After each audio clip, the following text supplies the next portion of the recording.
Shalom, meus queridos, voltamos a falar aqui no nosso Centro de Cultura Bíblica Bereshit com as aulas de curso intermediário, terceira matéria do curso intermediário é Administração Eclesiástica, primeira fase. Essa é a segunda aula. Na aula passada nós falamos sobre a introdução geral, mostrando os principais conceitos e teorias acerca da administração. E hoje estaremos entrando mais definidamente na administração eclesiástica, verificando os termos bíblicos, os vocábulos gregos e hebraicos usados para esse termo na Bíblia. Eu sou o professor Ilmar, aqui de Laje Minas, fundador e diretor do Centro de Cultura Bíblica Bereshit. Estamos aqui desde 1992, estudando a Bíblia Sagrada e aprendendo cada dia mais. E quanto mais estudamos, menos sabemos, né? Esse é o conceito verdadeiro.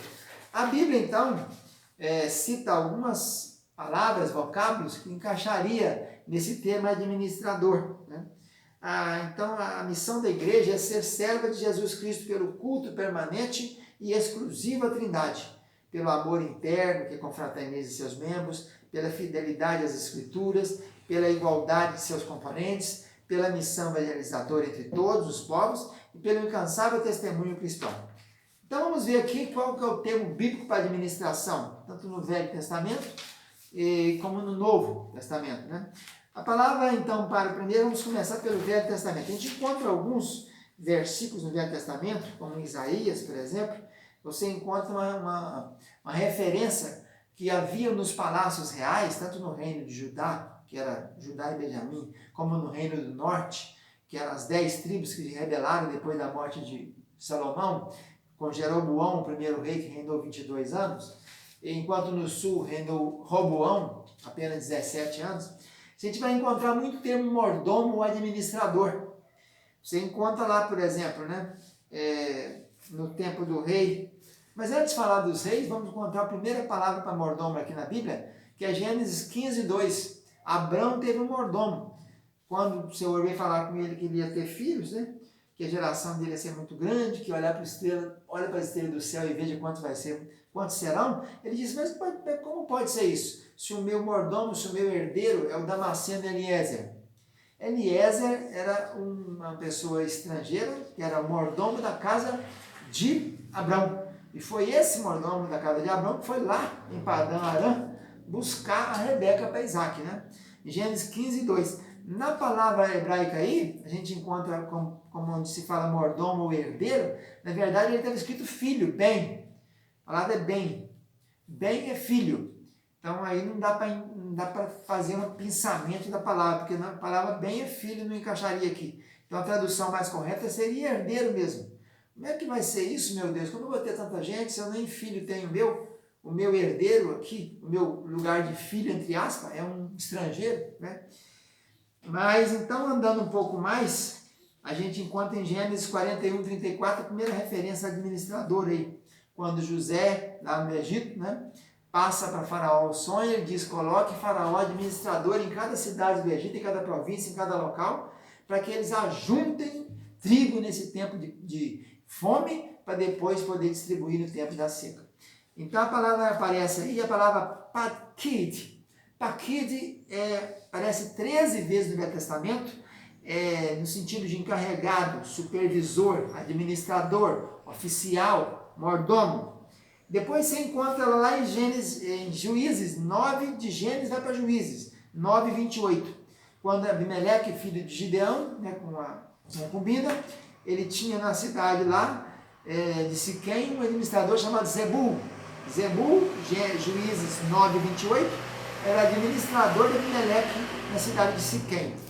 Depois você encontra em 2 Reis 25, 19 e Jeremias 52, 25, falando sobre no quinto mês, o capitão da guarda, né, Nebuzaradã, de Nabucodonosor, ele vai na cidade, pega os comandantes das tropas, pega os principais líderes e leva para Nabucodonosor, que está em Ribla, onde ele mata todos. 2 Crônicas 24, 11 fala de comissário, ou superintendente, 2 Crônicas 31, 13. Então, superintendente é um intendente que está sobre outros, né? Supervisor é um visor que está sobre outros, um visor geral ou um visor mor. Então, superintendente seria um intendente mor. Mor do latim maior. Em Neemias 11, 9, versículo 9, versículo 14, versículo 22, e você acha também a palavrinha superintendente, que seria então, no caso, mordomo, oficial, administrador, encarregado. Esther 2:3 também fala sobre isso, os comissários de todas as províncias, né? E Jeremias 20, versículo 1 e 29, versículo 26, fala sobre o passur, que seria o presidente da casa, do templo do Senhor, né? Esse passur é aquele sacerdote muito perseguidor, acabou perseguindo muito Jeremias, colocou ele no seco, etc. Então veja que essa referência é tanto o administrador, é o supervisor, é o intendente, é o superintendente, é o encarregado. Essas são as ocorrências da palavra padik no Velho Testamento.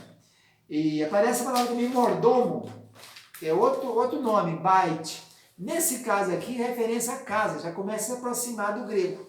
Porque no grego a palavra é oikonomos. Oikos que é casa, nomos lei. O administrador é o camarada que tem a lei da casa. Seria assim, literalmente, no grego. Aqui no tema de 1 Reis 4:6, e aí nós vamos referir ao palácio, aos palácios reais, Salomão tinha o seu mordomo chamado Aizar. Aizar aparece lá em 1 Reis 4:6 como mordomo da casa de Salomão. Tem um escrivão, tem um chanceler, tem um cronista e tinha um mordomo geral. E a palavra usada é bait, que é a mesma palavra usada para a Bíblia inteira, 1764 vezes como casa. Já no tempo do rei Elá, que é um rei do norte, o quarto ou quinto rei do norte, depois de filho de Nadab, é o Elá, no reino de Elá o mordomo chamava Arsa. Arsa. Esse era o mordomo de Elá, em 2 Reis 16:9. E a gente também encontra no reino do norte, no rei Acabe, filho de Onri, casado com Jezabel, a rainha filha do rei Etibaal. Esse rei Acabe tinha um mordomo muito temente a Deus, Obadias, que guardou 100 profetas nas covas, 50 e 50. 2 Reis 18:3.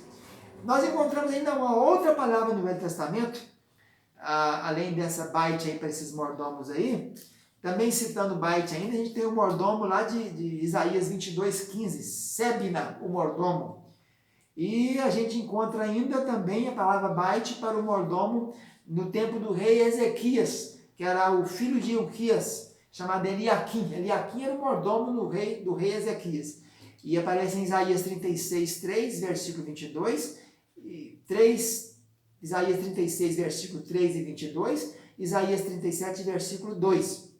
Então, são palavras referentes a esse nome bait. Outra palavra usada também é a palavra sacan. Sacan é a palavra também usada para mordomo, administrador, encarregado, oficial, intendente, superintendente, supervisor.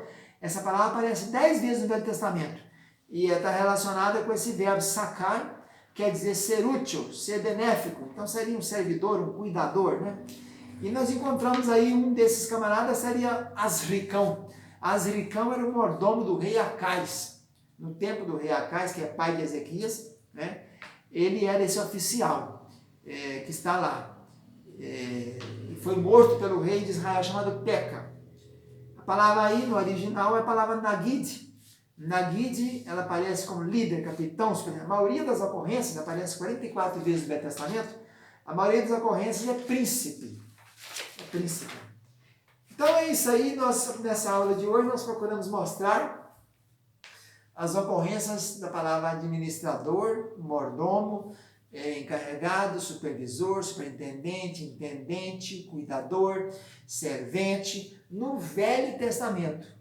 E apresentamos então um resumo, apresentamos várias pessoas, né, que eram administradores, que eram cuidadores, que eram mordomos, começando por Abraão, né, com Damasceno Eliezer, que tem o nome hebraico, né, mas ele era Damasceno, mas foi criado na casa de Abraão, significa meu Deus me ajuda, Eliezer.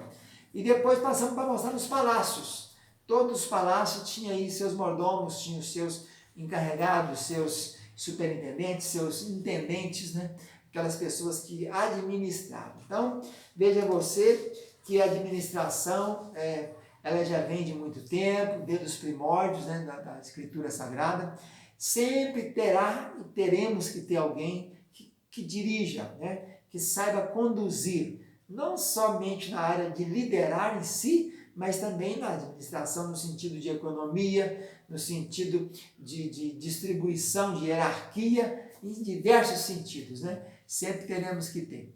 Então, essa aula vamos ficando por aqui, voltamos na outra aula com outros detalhes sobre a administração eclesiástica. Fica na paz, tchau, tchau.